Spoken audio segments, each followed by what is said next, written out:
Hi everyone, আজকের ভিডিওতে আমার DIY desk makeover tutorial share করছি। প্রথমে আমার ডেস্কের অবস্থা দেখতেছো, এটা খুবই বিধ্বস্ত অবস্থা। দেয়ালের রং, দেন হচ্ছে যে টেবিলের অবস্থা খুবই খারাপ। চলো আগে এটাকে ঠিক করা যাক।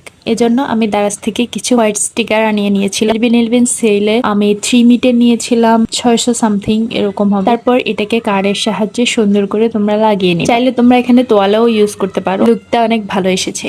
এবার আসো পেগবোর্ডের দাম দেখে আমার অবস্থায় বিড়ালটার মতো। এখন এস্থেটিক টেবিলের জন্য অনেক বেশি গুরুত্বপূর্ণ। তো আমি ভাবলাম আমি তো গরিব, এজন্য আমি একটা পিভিসি বোর্ড আনাই, তাও এটা ভেঙে গেছে। তারপর এটাকে আমি কাটতে গেছি এবং প্রথমবারেই আমি ব্যর্থ হয়েছি, আমার হাত কেটে ফেলেছি। এন্ড দেন এটাকে আমি সুন্দর করে চার কোণাতে হচ্ছে গোল করে কেটে নিবা। তোমরা কেটে নেওয়ার পরে এখানে স্কেল দিয়ে লম্বা লম্বা দাগ কেটে নিবা। দেন একটা আইসক্রিমের স্টিককে আমি যে মাপের আমি ছিদ্র চাচ্ছি ওরকম শেপ করে নিয়েছি এবং ওইটা বেশি পুরো পেগবোর্ডটাতে এঁকে নিয়েছি। এবার আসো আমার মোস্ট স্ট্রাগলের যে পার্টটা।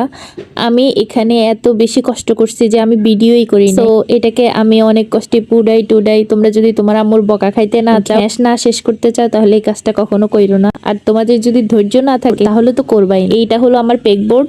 লোহার গরম শিকটা ধরে আমার 2 আঙ্গুলে ঠোসা পড়ে গেছে। আমি বলতে ভুলে গেছি, এটার মধ্যে আমি হোয়াইট কালার ইউজ করছি। চলো এখন পেগবোর্ডটার জন্য ডিআইওয়াই অ্যাক্সেসরিজ বানানো যায়। এজন্য আমি কার্ডবোর্ডকে বক্সে শেপ করে, মানে শেলফ যেগুলো থাকে আর একটা পিভিসি বোর্ডে হুকের মতো এঁকে নিয়ে ওগুলো কেটে হুক হিসেবে ইউজ করছি। এবার একটা ডিআইওয়াই শেলফ বানাবো। এজন্য আমি পিভিসি বোর্ডকে সমানভাবে কেটে নিয়েছি।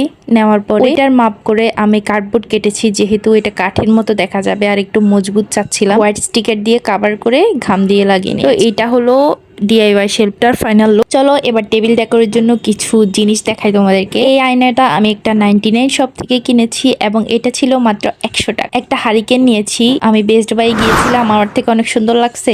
এটার ছিল প্রায় 200 টাকা ভ্যাট সহ মেবি। আর এখানে আমি টুকটাক আমার আগের যে জিনিসগুলো ছিল ওগুলো দিয়ে সাজিয়েছি। আমার মোবাইলের যেটা থাকে ওইটার মধ্যে আমি কালার করে রেখেছি। তোমরা বলো যে পেগবোর্ডটা আসলের মতো হয়েছে কিনা। যদিও এটা হ্যান্ডমেড, সুতরাং হুবহুব তো হবে না। তারপরে তোমাদের ভালো লেগে থাকে আইডিয়াটা, তোমরা নিজেরাও করতে পারো, তবে ধৈর্য দরকার। আর এটা হলো আমার ফুল টেবিলের ফাইনাল। তোমাদের কাছে আজকের ভিডিওটা কেমন লাগলো জানাতে ভুলবে না। তো আজকে এ পর্যন্ত, আল্লাহ হাফেজ।